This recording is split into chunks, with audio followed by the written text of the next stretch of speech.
कारण ते लोक नाश्ता घ्यायला लागलेत आणि आम्हाला लवकर भेटलं म्हणून आम्ही इकडे येऊन बसलोय. एन्जॉय करतात आणि आम्ही उन्हात बसलो. चला नाश्ता केल्याच्या नंतर भेटू. गाईस आम्ही पोचलेलो आहे बसमध्ये. आमचं कर्तव्य पथावर जाऊन आलो आम्ही आणि काहीच व्हिडिओ काढलेत मी साक्षीच्या मोबाईलमध्ये.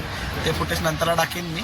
सगळे गोरे होऊन गेलेले आणि येताना काल येऊ ना. सकाळी आम्ही एवढं सगळी तयारी वगैरे केली, म्हणजे रात्री एवढी तयारी वगैरे केली, क्लीनअप वगैरे केलं. त्याच्यानंतर ब्लीच वगैरे केलं, सर्व काय केलं. पण इकडे येऊन काशी घातली उन्हाने आणि एकदम तापवायला बसवलेलं आम्हाला चेहरा, ते पण सूर्यासमोर. तर असंच काहीतरी झालं आणि आमचा ड्रायव्हर बिडी प्यायला लागलाय. तरी पण आम्ही त्याला इग्नोर करून आम्ही पुढचा प्रवास चालू करतो. आम्ही ज्या ग्राउंडवर आम्ही 1 तारखेपासून रिहर्सल करत होतो त्याच ग्राउंडवर चालतो. त्या ग्राउंडचं नाव काय?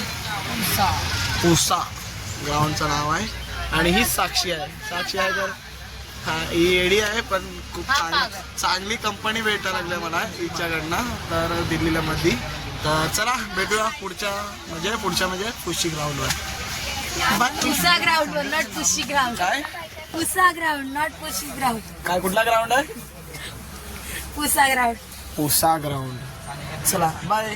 हिचा जोक ऐकून नका, एकदम 65 जोक असते. बरोबर बोलली मी पुसा ग्राउंड. हा ही बरोबर बोलली ना. मीच चुकीचं बोललो आणि ही पण चुकीची बोलली. काय पुसा. तू पूस. तो तुझा ग्राउंडचं नाव काय?